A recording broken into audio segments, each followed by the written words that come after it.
À 8 ans, il est devenu l'un des plus jeunes rois de la Bible. Un enfant, propulsé sur un trône, dans une nation noyée dans les ténèbres. Son grand-père avait été le roi le plus méchant que Juda ait jamais connu, remplissant les rues d'idoles, sacrifiant des enfants à de faux dieux et versant le sang innocent. Pendant des générations, personne n'avait lu la parole de Dieu.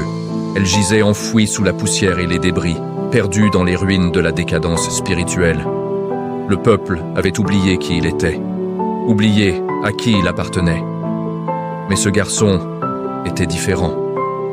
À 16 ans, alors que d'autres poursuivaient le plaisir et le pouvoir, il a commencé à chercher Dieu. À 20 ans, il a commencé à démolir ce que tous les autres avaient accepté. Et à 26 ans, il a découvert quelque chose qui allait le briser et réveiller une nation. Ce n'est pas seulement l'histoire d'un roi qui a trouvé un livre, c'est l'histoire d'un cœur qui s'est brisé pour Dieu, d'une nation qui est revenue en arrière et d'une réforme qui a secoué un empire. Ceci est l'histoire du roi Josias. Le royaume de Juda était tombé dans de profondes ténèbres spirituelles. Pendant des générations, le peuple s'était détourné du Seigneur, le Dieu de leur père. Le temple du Seigneur à Jérusalem, autrefois glorieux centre de culte, était tombé en ruine et dans l'abandon. Les idoles remplissaient le pays. Des hauts lieux dédiés à de faux dieux parsemaient les collines. Le peuple brûlait de l'encens à Baal, adorait les poteaux d'Achéra et sacrifiait même ses enfants par le feu à Moloch, dans la vallée de Ben Hinnom. Le roi Manassé, l'un des dirigeants les plus méchants de Juda, avait régné pendant 55 ans, entraînant la nation plus profondément dans le péché que même les nations païennes que Dieu avait chassées avant Israël. Il avait reconstruit les hauts lieux que son père Ézéchias avait détruits, érigé des autels à Baal, fabriqué un poteau d'Achéra, et même installé des idoles sculptées à l'intérieur du temple lui-même, la maison même où Dieu avait promis de mettre son nom pour toujours. Manassé pratiquait la divination, cherchait des présages, consultait des médiums et des spirites, et versait tant de sang innocent qu'il remplissait Jérusalem d'un bout à l'autre. Les dégâts causés à la vie spirituelle de Juda étaient catastrophiques. Son fils Amon a suivi les premières voies méchantes de son père, ne régnant que 2 ans avant que ses propres officiers ne l'assassinent dans son palais. C'est dans cette nation brisée et idolâtre qu'un jeune garçon nommé Josias est monté sur le trône. À seulement 8 ans, l'enfant est devenu roi de Juda. Il était le fils d'Amon et le petit-fils de Manassé. La Bible nous dit quelque chose de remarquable à propos de cet enfant. Il fit ce qui est droit aux yeux du Seigneur et suivit complètement les voies de son père David, ne se détournant ni à droite ni à gauche. Josias était entouré d'une culture imprégnée d'idolâtrie. Les chefs religieux avaient non fait des compromis. Les prêtres s'étaient accommodés du syncrétisme, mélangeant le culte du Seigneur avec des pratiques païennes. Les prophètes étaient largement silencieux ou disaient des mensonges. Le peuple avait oublié la loi de Moïse. La plupart des rouleaux des Écritures avaient été perdus ou cachés. Pourtant, d'une manière ou d'une autre, au milieu de toutes ces ténèbres, le cœur du jeune Josias était tendre envers Dieu. Mais comment? Comment un roi enfant, entouré par les autels de Baal et les ombres de l'apostasie, pouvait-il développer une telle foi envers le Seigneur? Peut-être que sa mère Jédida, dont le nom signifie « bien-aimé du Seigneur », lui avait enseigné le vrai Dieu. Peut-être y avait-il des prêtres, des prophètes ou des anciens fidèles qui lui chuchotaient les grands actes du Seigneur. Quelles que soient les influences, Dieu œuvrait dans le cœur de ce jeune roi. L'Écriture nous dit que, dans la 8e année de son règne, quand il avait 16 ans, il a commencé à chercher le Dieu de son père David. C'était l'éveil intérieur, le tournant silencieux d'un jeune cœur vers le Dieu d'Israël. 4 ans plus tard, dans la 12e année de son règne, la dévotion intérieure de Josias explose en action publique. À 20 ans, il commence à purger Juda et Jérusalem de tout rival du Seigneur. Ce n'est pas une petite entreprise, car les idoles et les lieux de culte étaient partout. Dans les villes, sur les collines, dans les vallées, même dans les cours du temple. Les réformes de Josias sont complètes et radicales. Les poteaux d'Achéra sont abattus et réduits en poudre. Les autels de Baal sont démolis. Les autels à encens sont brisés en morceaux. Il ne se contente pas d'enlever les idoles. Il les détruit complètement, s'assurant qu'elles ne puissent plus jamais être utilisées. Les ossements des prêtres païens sont brûlés sur leurs propres autels, profanant à jamais ces lieux de faux culte. Le zèle du jeune roi s'étend au-delà des frontières de Juda. Il pénètre dans les ruines des territoires du nord d'Israël, Manassé, Éphraïm, Siméon et jusqu'à Nephtali. Partout où il va, le travail est implacable et méticuleux. Rien n'est laissé debout qui pourrait concurrencer le culte du seul vrai Dieu. Dans la 18e année de son règne, quand Josias avait 26 ans, il tourna son attention vers le temple du Seigneur.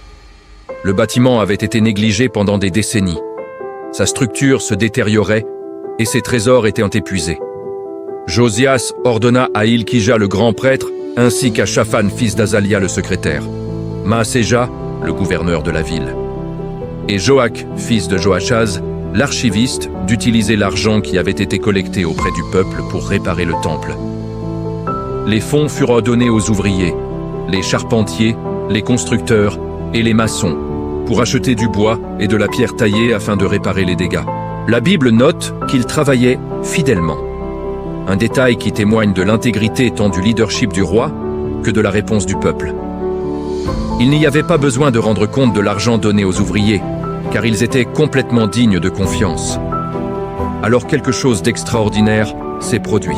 Pendant qu'Hilkija, le grand prêtre, supervisait le travail, il fit une découverte qui allait tout changer. Caché, oublié pendant des générations, se trouvait un rouleau, le livre de la loi du Seigneur, qui avait été donné par Moïse. C'était probablement le livre du Deutéronome, ou peut-être toute la Torah, les 5 premiers livres de la Bible. Pendant des décennies, peut-être des générations, la parole de Dieu avait été perdue pour son peuple. Ils avaient vécu sans la révélation claire du caractère de Dieu, sans ses commandements, ses promesses et ses avertissements. Hilkija donna le livre à Shaphan, le secrétaire, qui l'apporta au roi Josias et le lui lut à haute voix. Alors que Shaphan lisait les paroles de la loi, Josias entendit, peut-être pour la première fois de sa vie, la révélation complète de l'alliance de Dieu avec Israël. Il entendit les bénédictions promises pour l'obéissance et les malédictions menacées pour la désobéissance. Il entendit les commandements de Dieu concernant le culte, la justice et la sainteté. Il entendit les avertissements sur l'idolâtrie et les conséquences du fait de se détourner du Seigneur. Et il entendit les malédictions qui s'abattraient sur la nation pour avoir rompu l'alliance des malédictions qui décrivait exactement ce que Juda faisait depuis des générations.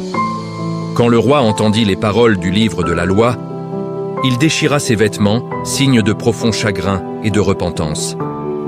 La réalité du péché de Juda et la certitude du jugement de Dieu s'abattirent sur lui comme une vague. Malgré toutes ses réformes, malgré ses efforts sincères pour ramener la nation vers Dieu, Josias réalisa que Juda avait si complètement violé l'alliance de Dieu que le jugement était inévitable. Josias ordonna à Hilkija, Shaphan et à d'autres officiers « Allez consulter le Seigneur pour moi et pour le reste d'Israël et de Juda au sujet de ce qui est écrit dans ce livre qui a été trouvé. Grande est la colère du Seigneur qui est déversée sur nous parce que ceux qui nous ont précédés n'ont pas gardé la parole du Seigneur. Ils n'ont pas agi conformément à tout ce qui est écrit dans ce livre. » Les officiers allèrent voir Hulda, la prophétesse, qui vivait à Jérusalem. Dieu avait suscité cette femme pour proclamer sa parole en ce moment critique de l'histoire de Juda. Son message était à la fois sobre et gracieux. D'abord la vérité sobre, ainsi parle le Seigneur, le Dieu d'Israël. Je vais apporter le malheur sur ce lieu et sur ses habitants. Toutes les malédictions écrites dans le livre qui a été lu en présence du roi de Juda. Parce qu'ils m'ont abandonné et ont brûlé de l'encens à d'autres dieux et ont provoqué ma colère par tout ce que leurs mains ont fait. Ma colère sera déversée sur ce lieu et ne sera pas éteinte. Le jugement était certain. Le péché de Juda était trop grand, trop ancien, trop profondément enraciné.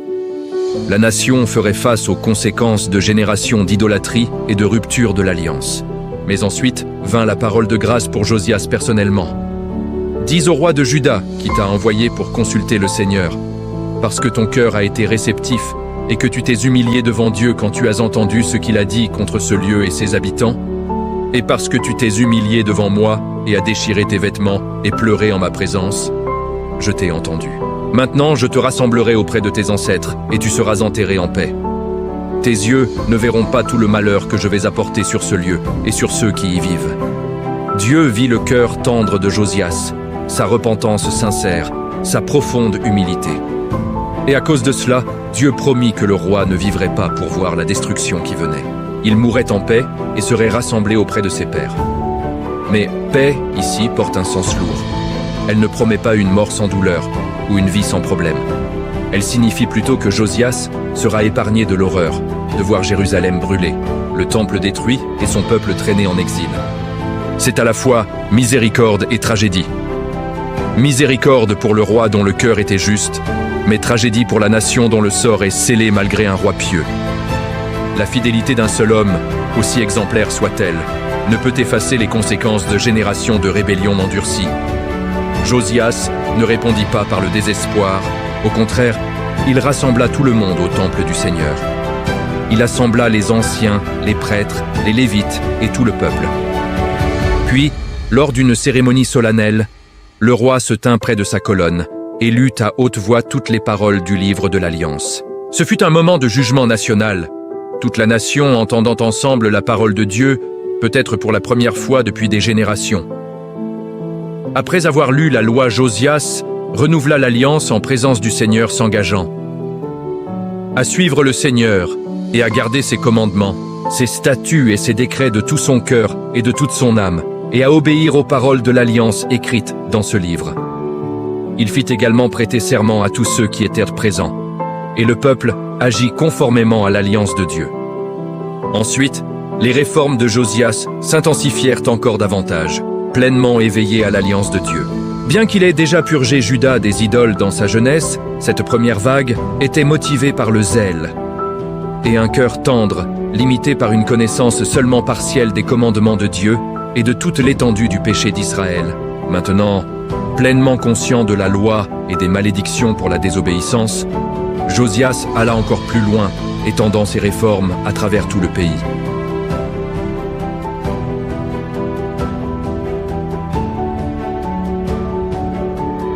Il retira du temple les objets faits pour Baal et Ashéra, les brûla et dispersa les cendres. Il déposa les faux prêtres et brisa leurs autels. Il profana les hauts lieux de Géba à Beersheba, brûla l'Ashéra, écrasa les idoles en poussière et répandit leurs restes sur les tombes de leurs adorateurs. Il profana également Tophet dans la vallée de Hinnom, mettant fin aux sacrifices horrifiants à Moloch. Même l'autel que Jéroboam avait construit des siècles auparavant tomba sous sa main, accomplissant l'ancienne prophétie prononcée des générations auparavant. Un fils de David, nommé Josias, profanerait ce lieu même.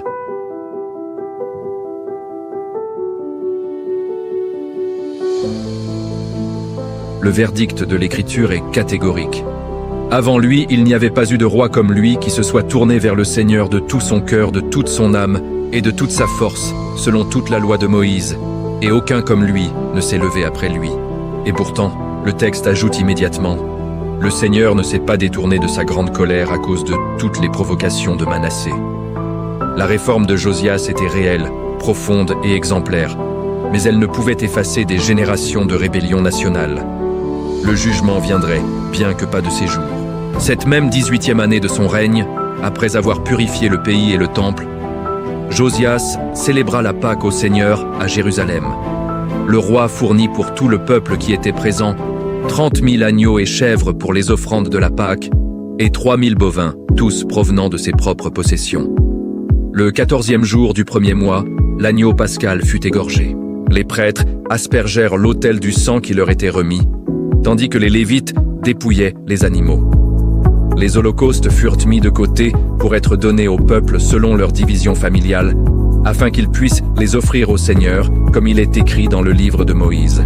Ils retirent les animaux pascals au feu comme prescrit, firent bouillir les offrandes saintes dans des marmites et les servirent rapidement à tout le peuple. Les Lévites et les prêtres travaillèrent sans relâche, et les musiciens et les portiers restèrent à leur poste, car leurs compagnons lévites faisaient les préparatifs pour eux. Les Israélites qui étaient là présents célébrèrent pour la Pâque à cette époque et observèrent la fête des pains sans levain pendant 7 jours. La Bible souligne le caractère unique de cette célébration. La Pâque n'avait pas été observée ainsi en Israël depuis les jours du prophète Samuel. Et aucun des rois d'Israël n'avait jamais célébré une telle Pâque comme le fit Josias, avec les prêtres, les Lévites et tout Juda et Israël qui étaient là avec le peuple de Jérusalem. Pourquoi cette Pâque était-elle si spéciale? Parce qu'elle fut célébrée avec une pleine connaissance de la parole de Dieu, avec une repentance sincère, avec une dévotion de tout cœur et avec une provision généreuse. Josias régna pendant 31 ans, et pendant toutes ces années, il marcha fidèlement avec le Seigneur. Mais les nations autour de Juda étaient en tumulte. L'Assyrie, autrefois puissance dominante, vacillait sous la force montante de Babylone. Le pharaon Nécho d'Égypte marcha avec son armée vers le nord, en direction de l'Euphrate, pour soutenir le roi d'Assyrie et protéger les intérêts égyptiens dans la région. Ce n'était pas une bataille contre Juda, mais le royaume de Josias se trouvait directement sur le chemin de la campagne de Nécho. Déterminé à défendre son peuple et à affirmer la souveraineté de Juda, Josias mena son armée à la rencontre du roi égyptien. Le pharaon Nécho envoya des messagers à Josias avec ce message. « Que y a-t-il entre nous, roi de Juda? Je ne viens pas contre toi aujourd'hui, mais contre la maison avec laquelle je suis en guerre. Dieu m'a ordonné de me hâter. Abstiens-toi de t'opposer à Dieu qui est avec moi, de peur qu'il ne te détruise. » Remarquablement, le pharaon Nécho affirmait que Dieu l'avait envoyé dans cette mission. Que ce soit vrai ou simplement une ruse diplomatique, nous ne le savons pas avec certitude. Ce que nous savons, c'est que Josias refusa d'écouter. Mais pourquoi? Pourquoi Josias n'a-t-il pas tenu compte de son avertissement? La Bible ne nous dit pas exactement pourquoi. Peut-être que Josias voulait empêcher l'Égypte d'aider la Syrie, le vieil ennemi de Juda. Peut-être était-ce une manœuvre politique. Ou peut-être refusait-il simplement de croire que Dieu pouvait parler par l'intermédiaire d'un pharaon païen. Quelle que soit la raison, Josias se déguisa et entra en bataille dans la plaine de Megiddo. Le fracas des armées remplit l'air. Josias, dissimulé parmi ses troupes, avança dans la mêlée. Mais dans le chaos de la bataille, les archers égyptiens bandèrent leurs arcs. Les flèches fendirent l'air et frappèrent le roi. L'impact fut soudain et brutal. Haletant, il cria à ses officiers « Emportez-moi, car je suis grièvement blessé. » Ses hommes se précipitèrent vers lui avec alarme. Ils le soulevèrent avec précaution de son char de guerre et le placèrent dans son second char, celui destiné au voyage, non au combat. Le voyage de retour à Jérusalem fut agonisant. Au moment où le char atteignit les portes de la ville, Josias s'éteignait et bientôt il mourut de ses blessures. L'homme qui s'était tourné vers le Seigneur de tout son cœur, de toute son âme et de toute sa force, était parti. Il fut enterré dans les tombes de ses ancêtres, et tout Juda et Jérusalem le pleurèrent. Pourtant, même dans cette tragédie, la parole de Dieu par la prophétesse Hulda fut accomplie. Josias mourut avant de voir la destruction de Jérusalem. Le prophète Jérémie, qui exerçait son ministère depuis la 13e année de Josias, composa des lamentations pour Josias. Jusqu'à ce jour, tous les chanteurs et chanteuses commémorent Josias dans les lamentations. Celles-ci devinrent une tradition en Israël. L'évaluation de la Bible sur Josias est remarquable. Ni avant ni après Josias, n'y eut un roi comme lui qui se soit tourné vers le Seigneur, comme il l'a fait de tout son cœur, de toute son âme et de toute sa force, conformément à toute la loi de Moïse. C'est une louange extraordinaire. Pas même David, l'homme selon le cœur de Dieu, ne reçut une telle recommandation. La dévotion de Josias envers Dieu était complète et de tout cœur. Il ne s'est pas détourné ni à droite ni à gauche. Il a suivi le Seigneur avec tout ce qu'il avait. 23 ans après la mort de Josias, Jérusalem serait détruite, le temple brûlé et le peuple emmené en exil à Babylone. L'histoire du roi Josias est bien plus qu'un simple conte ancien. C'est un miroir tendu à nos propres cœurs et à notre propre époque. Sa génération avait perdu la parole de Dieu. Elle était assise là, oubliée, prenant la poussière dans un coin du temple, tandis que la nation dérivait dans les ténèbres spirituelles. Aujourd'hui, nous faisons face à une crise différente, non pas l'absence de l'écriture, mais sa négligence. Les Bibles reposent sur les étagères. Les applications restent fermées sur nos téléphones. Et la parole de Dieu accumule la poussière numérique pendant que nous faisons défiler des flux infinis d'informations qui ne peuvent nous sauver. Nous avons accès à plus de traductions, de commentaires et d'outils d'étude que n'importe quelle génération dans l'histoire, mais nous restons bibliquement illettrés et spirituellement mal nourris. Nous avons besoin d'une rencontre fraîche avec l'Écriture. Non pas une lecture occasionnelle, mais une confrontation déchirante et transformatrice avec la parole vivante de Dieu. Quand était-ce la dernière fois que la Bible vous a ému aux larmes ou vous a poussé à changer quelque chose dans votre vie? Quand a-t-elle exposé une idole que vous ne saviez même pas que vous serviez? Des poteaux de bois et des autels de pierre parsemaient autrefois les collines de Juda. Aujourd'hui, nous ne nous prosternons pas devant Baal ou Ashéra, mais nos idoles ne sont pas moins réelles et pas moins exigeantes. Nous sacrifions notre temps, notre énergie et notre dévotion sur les autels de la réussite professionnelle, de la sécurité financière, de la validation sur les réseaux sociaux, du divertissement et du confort. La question reste la même. Qu'est-ce qui rivalise avec Dieu pour le trône de votre cœur? Si quelqu'un examinait votre calendrier, votre compte bancaire, votre historique de navigation et votre vie de pensée, que conclurait-il que vous adorez vraiment? Éliminer les idoles exige une dévotion impitoyable. Cela peut signifier supprimer des applications, mettre fin à des relations, changer d'emploi ou briser des habitudes. Tout comme un jeune roi a choisi de chercher Dieu dans une nation qu'il avait oubliée, nous aussi faisons face au choix entre l'acceptation culturelle et l'obéissance coûteuse. Aujourd'hui, la pression pour se conformer est immense. La culture nous dit que l'éthique sexuelle ancienne est dépassée, que l'épanouissement personnel est le bien suprême, et que causer une offense est le plus grand péché. Même au sein de l'Église, il y a une pression pour adoucir les bords de l'Écriture, pour rendre l'Évangile plus acceptable et pour éviter les sujets qui pourraient mettre les gens mal à l'aise. Mais l'appel reste le même. Le courage de défendre la vérité même quand nous sommes seuls. D'obéir à la parole de Dieu même quand cela nous coûte socialement, professionnellement ou relationnellement. Nous regardons notre monde, nos cultures, nos institutions, et nous voyons les conséquences accumulées de décennies, voire de siècles de détournement de Dieu. Nous voyons des familles brisées, des identités confuses, une solitude épidémique, une injustice rampante et des ténèbres spirituelles. Et nous nous demandons, où est Dieu? Pourtant, nous avons passé des générations à le repousser, à le chasser de nos cœurs, de nos foyers et de nos nations. Nous avons désespérément besoin d'un renouvellement de l'Alliance, non seulement en tant qu'individus, mais en tant que communauté se tenant ensemble pour dire « Nous suivrons le Seigneur et vivrons selon sa parole, non selon les modèles de ce monde. » Josias était l'un des plus grands rois de Juda. Son histoire pointe au-delà d'elle-même vers un roi plus grand, Jésus-Christ, qui est venu établir un royaume éternel. L'un avait un cœur entièrement dévoué à Dieu, l'autre est Dieu lui-même. L'appel est clair, cherchez le Seigneur pendant qu'on peut le trouver, n'attendez pas. Lisez sa parole et laissez-la vous examiner, vous convaincre et vous transformer. Défendez la vérité même quand c'est coûteux. Adorez avec le peuple de Dieu. Vivez avec un espoir réaliste. Vous ne verrez peut-être pas le réveil pour lequel vous priez, mais votre fidélité compte toujours. Dieu voit toujours. Et un jour, quand vous vous tiendrez devant le roi des rois, vous entendrez les paroles qui comptent le plus. C'est bien, bon et fidèle serviteur.